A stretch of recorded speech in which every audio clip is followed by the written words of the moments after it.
What's up, everybody? Welcome back to the Culture Based Podcast. I'm your co-host, Dustin. With us, as always, is Blake. What up, Blake? Hello, how are we today? We're getting there. Today's going to be a good episode. I can feel it. Today, we're going to be talking about how to recover from losing your top talent. It's inevitable. It's going to happen. This is exciting. Yeah, it's a real feel-good episode.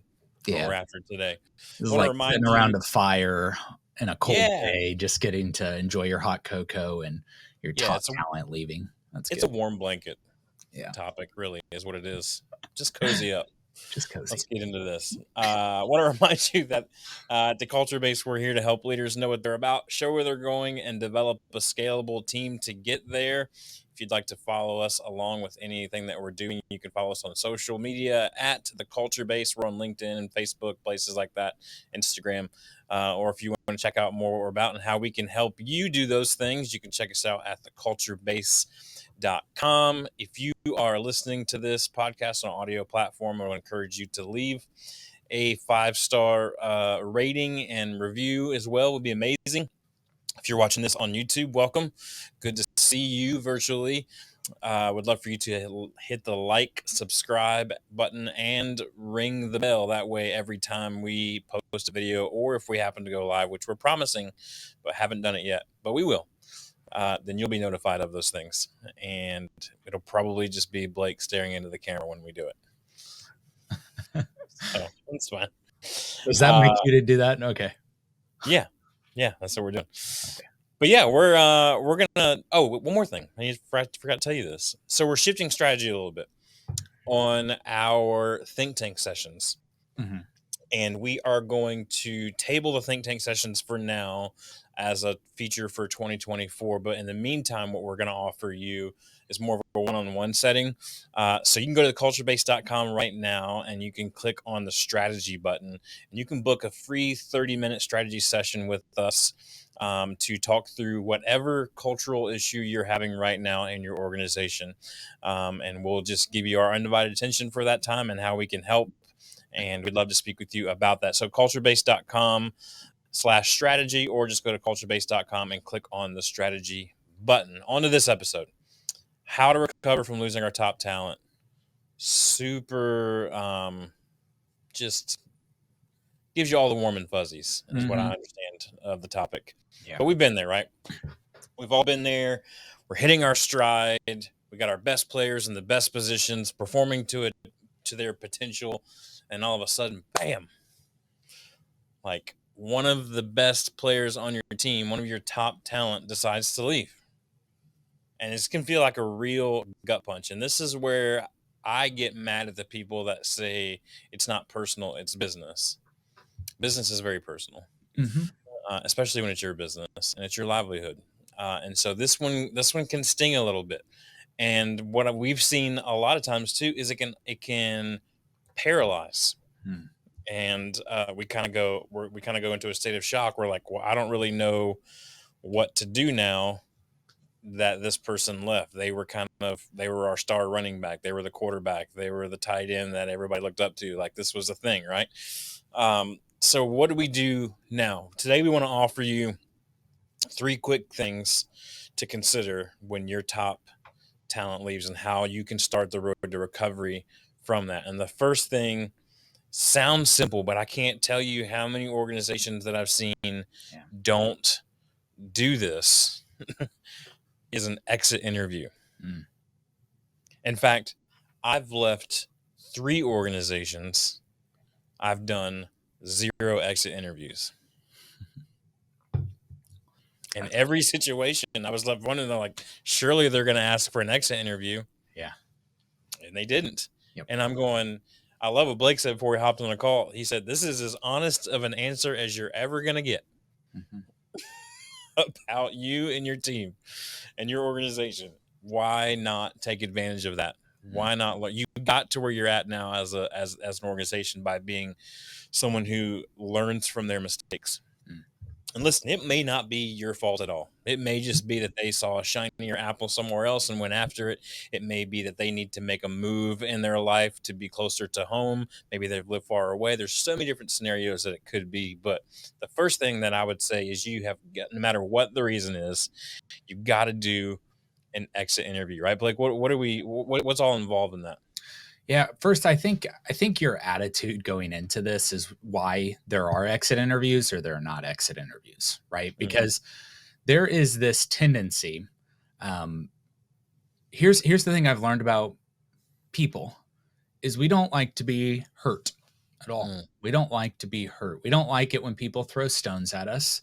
We get mad about that. And so for this, no matter what, people are going to feel immediately defensive. Leadership's going to feel immediately defensive. And one of two things tends to happen here. Okay. And neither of these is great. Okay. But one of them is that it's like, I hate to simplify this all to like little kids, but let's be real. Like when you take something away from one kid and they're like, fine, I don't even want it. I don't even want that thing. That's stupid. Like, I'm glad you took it away because now I can go play with this thing over here. And it seems silly, but here's the thing. We don't really grow up. We're still doing that today. And as leaders, we like to try to have an optimistic perspective on things. And I respect that. When someone leaves, you want to be like, oh, wow, well, look at all these bad things they've done. I guess it's almost like this is a blessing in disguise. I hear that all the time. And I'm like, okay, don't miss the good stuff you can grow from because of this, because you're happy that person's leaving because now you looked into all the things. Okay. Yeah. That's still post health here. Okay. So part of exit interviews and doing exit interviews before people leave or before people come and even turn in their like resignation to you, doing like those coaching and touching base, that's pre-health. We're all about pre-health, right? That's going to the gym, that's working out. But when it does happen that somebody does leave and this happens, I'd first just say, whatever you feel, it's okay. It's okay to feel what you're feeling right now. It sucks. It hurts. You had a direction, things were going well. You don't have to be the kid who says, fine, I'm glad they're leaving. Okay. And you don't also have to be the kid who, when you're like, you can't watch TV, they lose their ever loving mind. They're like, no, my gosh, this is all I have. Like you just go limp on the living room floor. Yeah, exactly. Just face down like Andy from Parks and Rec on the track when he just is, like that is not what you have to be either. And so to think, what am I going to do? The world's ending because this one person is leaving my organization or leaving our team. Yes, it's a hit, but it's never like someone said this to me about politics one time. They said, when someone gets into office that I didn't want in office, it's never as bad as I thought it was going to be. And when someone who I thought I really wanted in office gets in office, it's never as good as I thought it would be. Right. Yeah. And so here's the thing is, same thing here. When someone leaves, it sucks. It's hard. It's never as bad. And really like, it's never as bad as you think it's going to be. And because they're gone, it's never as good as it maybe you think it should feel in this. But at the end of the day, I think it's important just to deal with the emotional aspect so that you can get the most important word here, curious. You can get curious about why. What are the real things? And these exit interviews are challenging because there is emotional, just like Dustin said. They're to be like, oh, it's not personal. It's professional. It's his business here. Well, no, there are personal emotions. And if you can deal with some of those emotions, even together, and work through those things, and then start getting curious about the real reasons, you're going to get a lot closer to having a better organization. Or you're going to say, you know what, I think they're looking for something maybe that isn't us. And that's okay too. You don't have to be what they want you to be. So, we've done exit interviews before where I did the exit interview with someone and we were going through things and working through things. And through the process, I actually saw a lot of things that our organization needed to up our game on. And I was like, okay, well, regardless, we're doing this. We got to up our game in these areas. And so, we responded to it, But I also, in that exit interview, talking with this person, was like, hey, I think your expectation is this, and you're still part of my team right now, and so I'm going to coach you until the day you're gone. But Yeah. I think you're assuming that the grass is greener, and I think here are 5 questions I'd go ask your organization you're going to go be a part of, because I care for you, and if you're out the door, you're out the door. That's fine. But I think you should ask these questions because this is part of growth. Right. And crazy enough, they stayed. Like, they came back and they were like, hey, I see that you heard me and that you really care about developing this. Yeah. And I want to be a part of this. And yeah, I went and asked those organizations that, and I think I was just a little, being seduced and wanting to be seduced and not seeing the other side of it. And I was like, okay, that's fair. So we've had people just by doing an exit interview, we both grew and kind of went to the next stage, and they're still with us, which is awesome. So Yeah, to take it back to your little kid analogy, you ever pretend that you were going to run away when you were a kid? I still do it. You still do it. You're like, Lindsay, I'm out of here. No, you, the kids, I'm out. But no, as a kid, you're just like, you're heading towards the door. You've packed yourself a little bag. You got your blankie. You got your stuffed animal. You're just like, I'll do it. I swear I'll do it. I got my hand on the handle. Here I go. I'm leaving. A lot of times, I'll say a lot. Sometimes that could be the scenario. Yeah. It could be a wake-up call that your team, and specifically your best players, don't feel hurt. Yeah. They don't feel like you would even care if they left. Yeah. And maybe it's just a little reality check of just to kind of shock you back into, and it's their move because they don't know any better. They don't, we're human. That's our instinct move is to walk away and look back and be like, you going to miss me? Or am I going to continue to go out this door like I don't really want to do? Frankly, it's scary out there, but I just want to know that you care enough to stop me from doing something stupid like this. But part of that exit interview, just to continue, Blake, is to the types of questions you ask. We talk all the time about how great leaders ask more questions than they make statements, and great leaders also learn to be incredible question askers. I was just on a call earlier today, and I was explaining to somebody, like, over the last handful of years, I've become a student of asking great questions. And I even watch people like David Letterman or Dan Patrick and people that are really good at interviewing people because I want to know how to ask better questions, specifically in this exit interview. Yeah. You have an opportunity, like we said at the beginning, for these people to be the most honest they've ever been with you. So why not ask the right questions? But let's not get caught up in the questions like, how dare you? Let's not, who do you think you are? Yeah. Who do you think you are? Stuff like that. Where do you get the nerve? Yeah. Let's not ask those questions. Those are waste of time questions. Let's ask the questions that we always talk about: hire and fire, let go, receive, based on your culture values. And so the questions that you need to be asking, they all need to be centered around the culture values. And I love what Blake was saying earlier. It's like, maybe you might find out that this person has grown away from your values. People evolve, people mature, they change, they grow. We're living organisms. That happens, and that's fine. There's nothing wrong with that. It may just be that, hey, this is our course, and over time you have decided to kind of go this way. Nothing wrong with this way. That's just not us, right? And so if you can ask questions centered around that, you really start to get to the heart of what's happening here. And we also, it's really important that if this is cultural, and really about the team, that they're the reason they're leaving, you really want to ask questions around what we talk often about, it just the 6 building blocks of a great culture and a great team, right? That's right. So those questions, asking them questions around the vision, asking questions that are specific to the culture.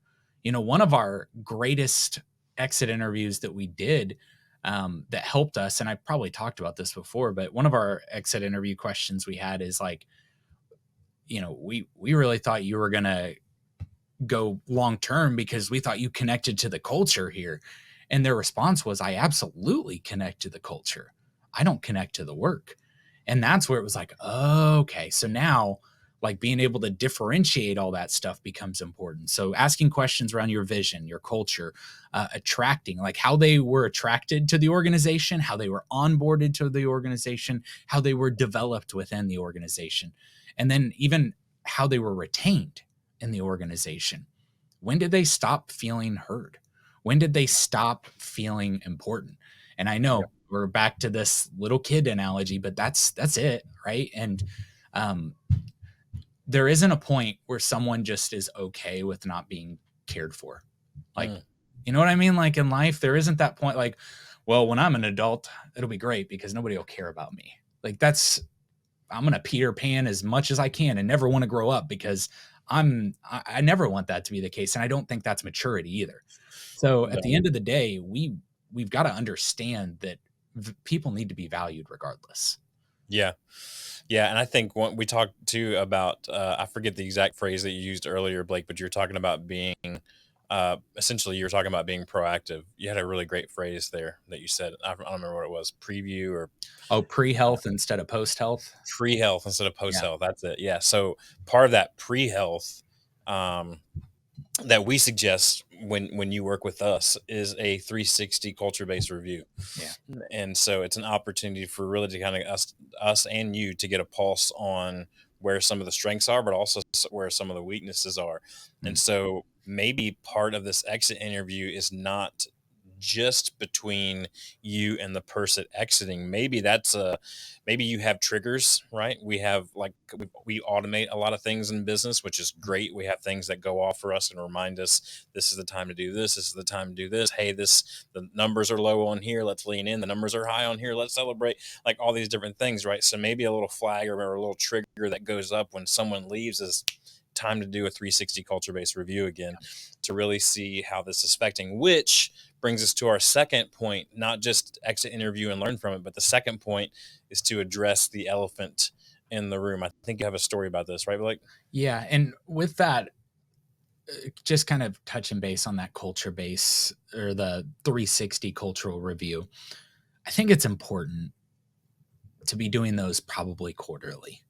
Honestly, is just having, and they don't have to be the same intensity as like when your organization does one for the first time, but asking questions more consistently. I know a lot of organizations that have even quick questions once a week. Hey, how you feeling here? How you feeling? And it's a smiley face kind of thing. And it seems like not that important, but you're going to be able to start getting metrics and data points of understanding.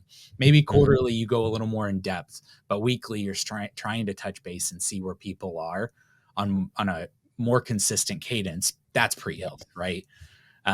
So yeah, but to your point on the number 2 of addressing the elephant in the room, I think this is hard because you're afraid if I address the elephant in the room, people are going to think something's wrong. Mm-hmm. Well, if something's wrong, people know something's wrong. Right. And you don't need to try to angle the story or position it a certain way, which you'll want to. And you'll want to demonize, or you'll want to like, oh, we're all getting better. And I think just being honest again, like, hey, it sucks that this is happening. Imagine this, Blake. Imagine you and I are hanging out. I walk in the room. I got a broken arm. And you're like, oh, man, what happened? You're like, I don't know what you're talking about. And you're like, no, your arm. What happened to your arm? I'm like, nothing. Yeah. And you were just like, looks broken. Yeah. And I go, nah. No, your arm's broken. What are you going to think of me? Right. That guy's an idiot. Yeah. Right. Yeah. So if your team already is aware of a problem and you don't address it, it's the same scenario. Yep. And if you don't think that they don't already know, like, you know, everyone's gaslighting on this one, right? Like everyone, even people in the organization, they're like, hey, I got to tell you guys something. They're all like, what? Yeah. What? Yeah. When you say it, they're like, that is news to me. What? I did not know the thing that you just said to me. They left. Like everyone knows because good teams talk, and this is they probably knew before they came and told you. Okay. Mm-hmm. So like, yeah, they're like, that guy told us he was leaving months ago. Yeah. Right. Like they're like, I'm going to be the guy to break that guy's arm. And they're like, oh, okay. So um, Don't bring it up. this is where, and I think that another important part to this whole topic of like how to recover from losing top talent is that losing top talent isn't always that they leave because they're wanting to leave. Sometimes losing top talent might be your fault and might be, and my story that you were asking about, my story actually has to do with my fault, not everybody else's fault. I lost top talent because I was growing too quick in our organization. And so we had, there is a tendency in operations and in any organization to want to be productive. We all want to be productive. But I got to learn that productivity at the cost of profit at the end of the day, to where you're not even profiting because you're just overproducing and, well, let's just bring in 9 people to do this one job and you're not getting the most out of it. It ends up hurting a lot and you can't survive. And we grew too quick within our management, upper management, mid management area, that I wasn't able to have enough direct labor to satisfy the indirect labor. And it was huge. It sucked. These were like best friends too. And I had to go look them in the eye and be like, I screwed up. I blew it. I should have paid more attention. I can't keep you. And it was like, it was devastating. It was really hard. Through that, you better believe that if I had to do that to very close people who were doing amazing at their job, I wish it would have been like they were doing so bad, because it would have been like, yeah, you're out, right? Like, and it's a lot easier. marketing or balance, yeah, but it wasn't. They were doing awesome. And so to have to do that, you better believe you're going to have to learn from those moments. And what I learned in this is that yes, the right person's important. Doing the right thing, that's important. So right person, right thing. I learned right time is important too. And if you don't have the right person doing the right thing at the right time, then if you don't have all 3 of those, you don't have a good fit. Okay. And so addressing the elephant in the room, how does that have anything to do with this? Is I had to go to everyone on our team and tell them, I blew it, guys. I really screwed up here. Here is why they're leaving. They're not leaving because we don't have work or anything else. We were just overextended in this area and it was hurting our bottom line. And not like, oh, we weren't making our 50% profit margin. No, like we weren't profiting, period. It was 0. Right. And so like having to deal with that, I'll tell you what came out of that though, was a lot of respect that I didn't deserve at all. And I had a lot of people come and say, we're really thankful that you told us. Thanks for not keeping us in the dark and leaving us to our own stories. Yep, that's it. Super mature. And thank you that you're always striving to like make sure that we have the right place. And it was just like, I'm like, I'm not crying, you're crying. Gosh. But it sucks. But once you do it, people will respect you more. Yeah, for sure. For sure. Blake and I were talking before we started recording about, instances where we had, lost top talent. And I told him, in my experience, that happened 2 times. One time it was because someone wanted to use our organization as a stepping stone. Not our fault. We, if you can look on the bright side and say, hey, there's a time that we had this person, we were lucky to have this person at this moment, Godspeed, onto other things, and know that we were a part of their story when they do inevitably blow up and make it amazing, make it big. Yeah. The other one, talking about adjusting the elephant in the room, was someone who just burnt out. Who burned the candle at both ends, and the organization didn't care about it. And so it was a real opportunity for us to step back and be like, okay, if that guy can go down, we need to change some things. And so that leads us to number 3, which our first thing is to exit interview, learn from it. Right. Second thing is address the elephant in the room. You got to be open and honest with your team. And the third thing is you have to adapt and adjust. Mm. You can't let this loss paralyze you. There are things that you need to learn from it, and you need to learn those things and then move on. And there may be moves that you need to make that you may not be aware of. And so that's what we want to kind of cover in this section, right, Blake? Yeah. So I think there's the curiosity of why are they leaving becomes really important to when you're analyzing that position too. So does the position need to change? If they were overly burnt out, was there too much on their plate and they just weren't willing to say something until the very end?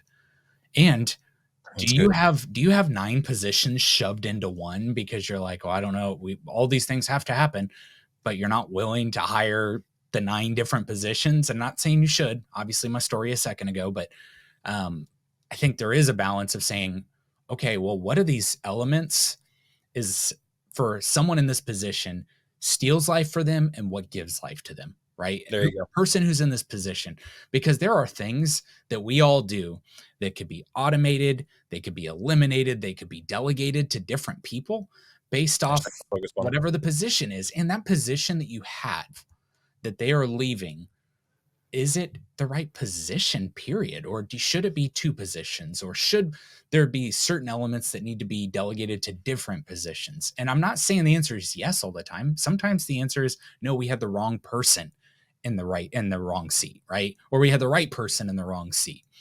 Yeah. I don't know that answer, but I think that you're not going to get another opportunity to find, like, to fix this position to try to attract the right person except for that moment. So now you've got the moment.